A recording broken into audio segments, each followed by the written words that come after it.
Now on to our second debate of the day here on De Piero and Halligan. And it's not even a debate between us, this one. So cars are one of the world's biggest sources of greenhouse gases, of course, with emissions rising every year. But with cars being a staple in almost every home, is it really feasible to live without cars? Well, I can't drive, so the answer is yes. Car sales have been falling by 22% in August, year on year. Of course, that's related to the pandemic. And the demand for battery, electric, plug-in, hybrid and hybrid cars has surged up 72% compared to August 2020. So it looks like the transition to car-free households might already be taking place in some sense. But what we want to know, is it time to help tackle climate change and finally give up driving altogether? Joining us today to debate this is Jenny Bates, who's the transport campaigner for Friends of the Earth. Hi, Jenny. We will have somebody with a different viewpoint to you after, otherwise it wouldn't be much of a debate. But let's start with you. It's difficult, isn't it, to get people out of their cars because for many people, public transport just isn't good enough. Yes, or it's too expensive, isn't it? I mean, absolutely. But it shouldn't be that way. It doesn't have to be that way. We can make it so that the right choice, the good choice, is actually the easy choice. I mean, we could actually make local public transport free as well, or certainly much more affordable as well as more reliable. But yes, we do need to get people out of their vehicles. And actually, people don't want to be sitting in congestion if they've got key amenities and shops nearby, if they've got good local public transport. And actually, something like air pollution can be worse in a vehicle than it is if you're walking or cycling the same street. So it's about our health, it's about our kids' lungs, and as well as the planet. We heard earlier from the chief executive of JCB. He was showing us a prototype of a hydrogen-powered digger, a huge machine, obviously many times heavier than a car. Isn't it, in the end, science that's going to help us address this climate crisis? Innovation, running cars not on fossil fuels, rather than, frankly, not you, but with all respect, some others, hectoring working people into not driving. Many people have to drive to make ends meet. Absolutely. Well, the answer is both. We need the tech. We absolutely need to move away from fossil fuel vehicles. And nobody's saying get rid of all vehicles. But actually, we do need to cut car miles overall. Our research has shown we need it for climate change and also for air pollution. All vehicles, even the clean exhaust pipe electric vehicles, they produce these most deadly fine particles that can get deep into your lungs and from there into your bloodstream. It's been linked to all sorts of heart and breathing issues and even possibly dementia.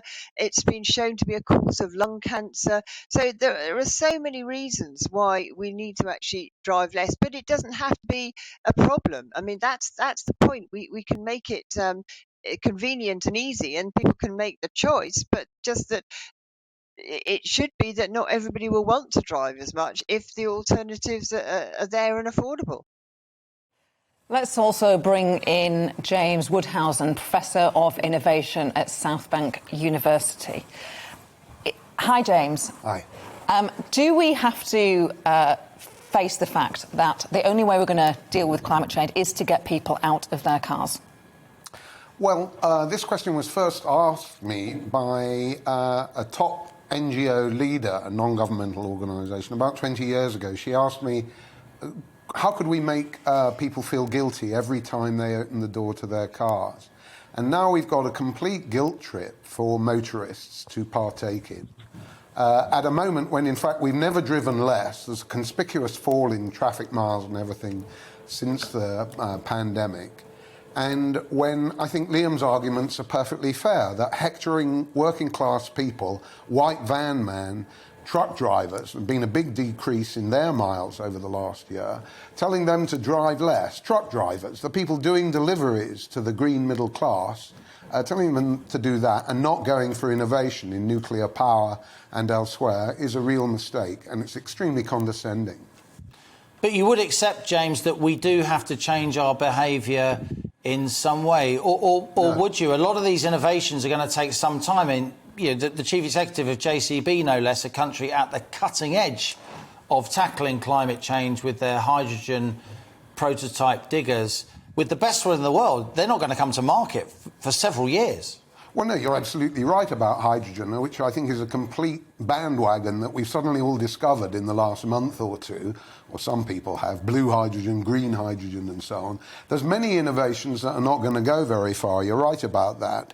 But it's not as if we only have a year or two to deal with climate change. Nuclear power, fission, the old style, is already available to go if it wasn't so heavily regulated by 4 or 5 different regulatory bodies in the UK. So that would make a difference to carbon emissions, which we all want to do, right away. But it's not entertained. You won't find nuclear power at COP26 under any kind of discussion because it's not something we need to talk about, apparently. You think it's been stigmatised? I mean, there are some environmentalists who are now promoting nuclear power as an alternative. Well, that's true, but I mean, the delays and the cant that is talked about it is quite ridiculous. And I was taking the liberty, if I may, Liam, to look at the road numbers recently. Now, one of the things that I'm sure everybody's going to say from the Green side is, what about the 28, 29 billion pound road building programme? You know, we're getting concreted over in the southeast and everything. If you look at what's happened in terms of motorways and major roads, since the year 2000, we've built 2.3% more.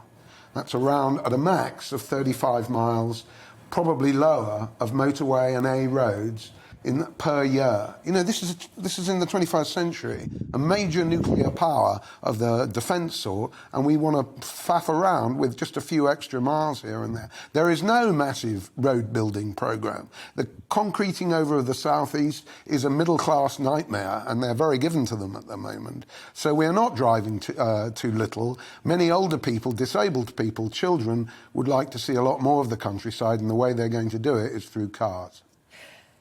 Jenny, I don't know if you heard James's point there. No, he was making the point that car use... Yeah, I did. Oh, you did. Car use is falling. It's happening anyway. We don't need to, in James's words, you know, have a go at working class people like white van men who bear the brunt of campaigns like getting people out of their car. Well, I mean, it's been falling because of COVID, and that's actually given us a glimpse of how things could be. People have appreciated less traffic. They've appreciated the cleaner air and hearing the birdsong.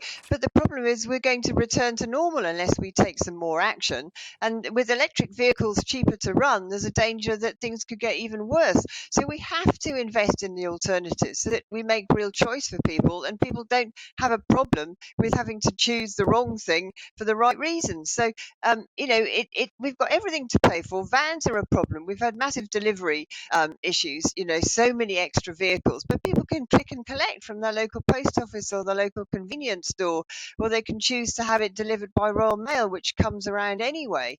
So there are all these things to think about. And on the roads, I mean, we just can't go around massively, and the government does talk about it as a massive road building program, the biggest since the Romans, they say, and it's just the wrong way to go. We know that new roads create more extra traffic because if it's easier to drive, more people will do it. But if we build more cycle lanes, if we make public transport cheaper and more attractive, then people will do that instead. So you get what you pay for, you get what you build.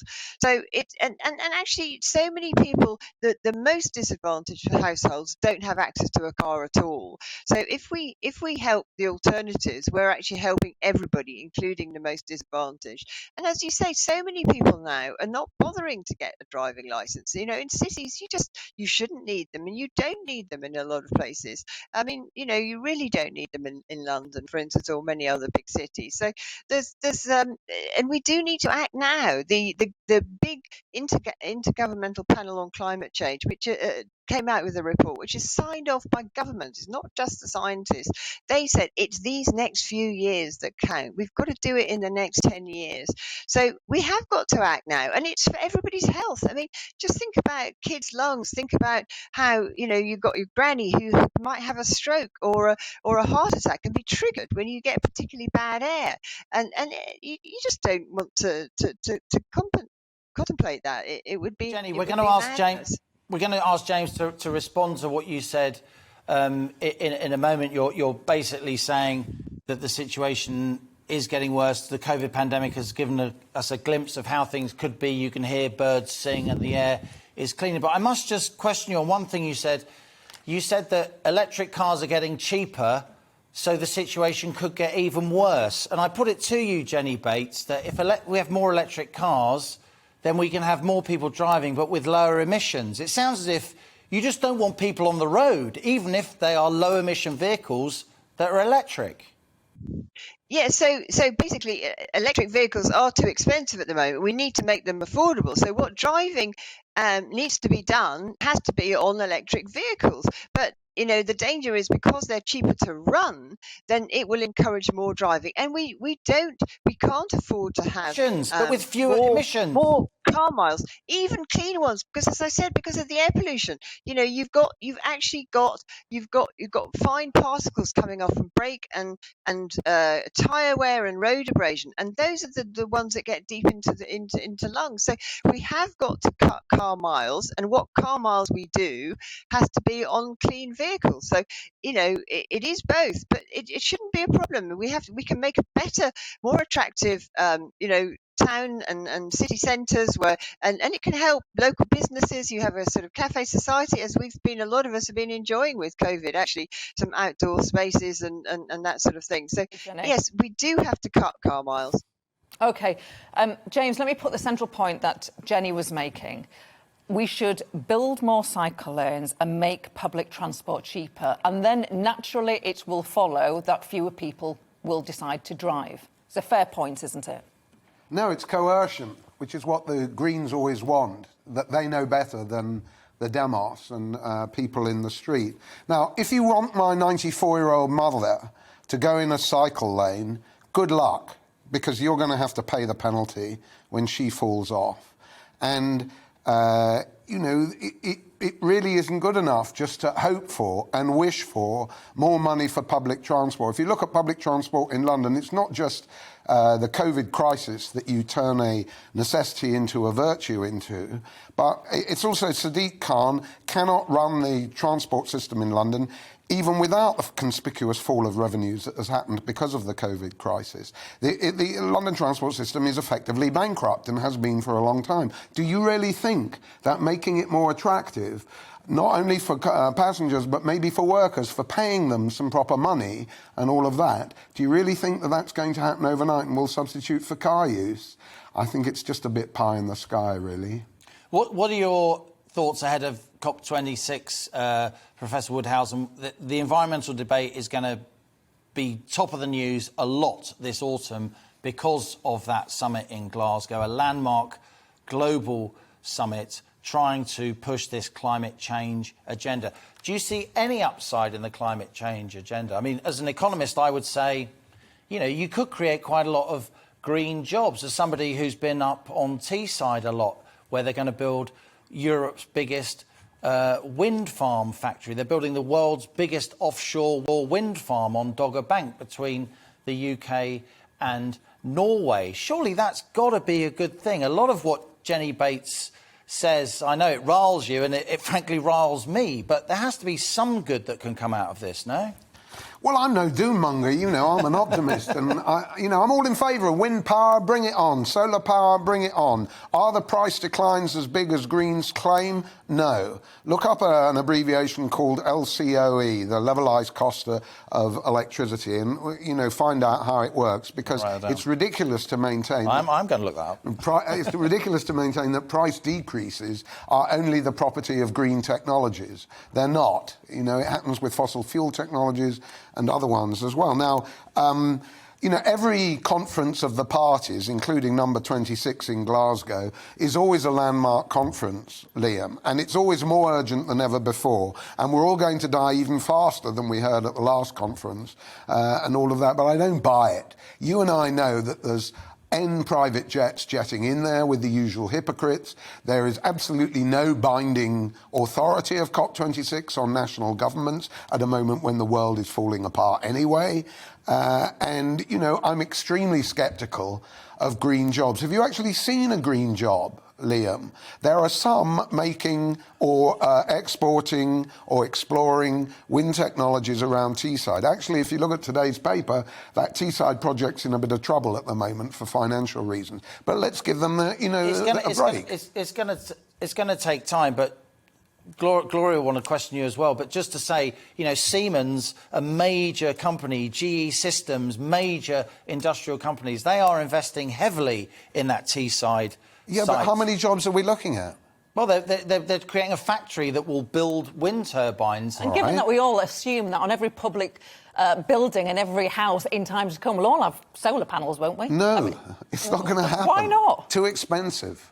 Not enough sun. Ultimately, technology becomes cheaper. Everything that begins when it's first invented is expensive, but then it declines in price. It makes it very easy for us. It's true, but the little old gas cooker's just going to be a bit quicker and cheaper for a long time to come. Jenny, I want to come back to you, if I may. Have we still got Jenny with us?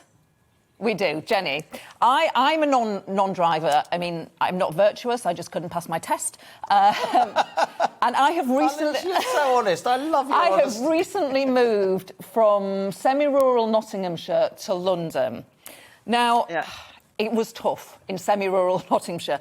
Not only were the buses, twice expensive, the service was half as good as well. In London, I've got to be honest, I have very little difficulty as a non-driver getting around in London. But would you acknowledge that for those people who live in areas like I used to live in, they just have to use the car? And, you'd be pragmatic enough to accept that, Jenny? Well, of course, there are still going to be car journeys, and people need cars for certain journeys. But there are car clubs. But we can also vastly improve our rural bus services and rural local public transport. So it is both. I mean, as I said, nobody's saying get rid of all vehicles, but we just have to transfer a lot of journeys that have been taking place by vehicle unnecessarily, and actually that'll make it easier for those who do need to drive on the road, because there'll be less congestion. So and we need to make the professor's 90-year-old mum be able to cycle on a segregated cycle path, because that's the only way I will cycle, if it's completely segregated. I don't want to cycle where it's dangerous. So we have to make that the choice that kids can do it, 90-year-olds can do it, and actually there was some latest August Ipsos Mori polling said that climate change, pollution, environment was the second biggest concern for people after COVID at the moment. So, people do care about the planet we live on. They care about their health, their kids' health, their granny's health. So, there are solutions, and there are lots of green jobs, as you say, even in transport. I mean, electric bikes are going to play a big role. I mean, if you could go a bit further on a proper segregated cycle lane between two villages on an electric bike, even if it's sort of up and down a bit, then that will, that could be rather liberating and independent.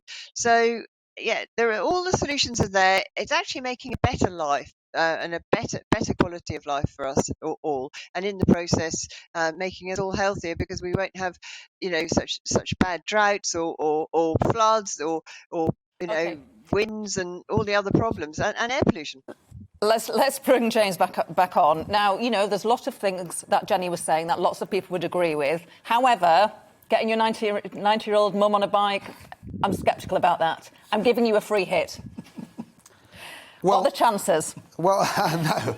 Well, she died last year, so it's just, another thing. But I think, we've got to accept that our friends of the dearth, as I like to call them, really don't want cars of any sort. If you look at Extinction Rebellion, one of their rivals, you'll find that they don't want any new cars of any sort, including all-electric ones, from 2024 to 2025. And I've long felt that the Department for Transport was actually against transport, because it's been going on about cycling and walking, what Friends of the Earth imagines would be a new policy, for years and years and years, and it just isn't practical. It's reactionary. It condemns the disabled and anybody who can't board a bus and a public tube to just staying at home. And by this, you are endorsing the lockdown, you're endorsing the infringement on the right to move around this country, which must be held up at all times when the right to assembly is so much restricted. Public transport, I'm all for it. Pour billions in, yes, yes, yes. But don't get me to cycle. I'm already a cyclist. I don't need an instruction. I'd prefer a car if I could actually use it in London. Congested streets might suggest to the impressionably minded that we are driving too much, just like birdsong and clean air. But the fact is that there are some necessities in life, not least B2B, business-to-business transactions, purchases and transportation that need to go on. And the Friends of the Earth programme is basically not very distinct from a programme to take us back to feudal realities. Jenny, it's been a good exchange of views, differences of opinion honestly held, as we like on De Piero and Halligan in particular, but on GB News in general. Let me put this to you, if I may. I'm old enough to remember the 1989 European elections, where the Green Party, they got 15% of the vote. Maybe you remember it too. It was a high watermark of Green politics in this country, a real breakthrough. It was also at a time when the UK economy was booming, and as we went into a deep recession in 1990-91, a lot of the support for the Green Party and these issues evaporated.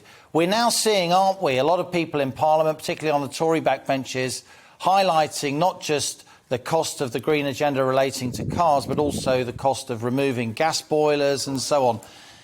Isn't the danger for you and your friends at Friends of the Earth, and admittedly the many millions of people who support you, that this is what we call a pro-cyclical policy, and as and when we hit some rougher economic times, a lot of the government, for all the COP26 panjandrums and glad-handing, will retreat from this agenda?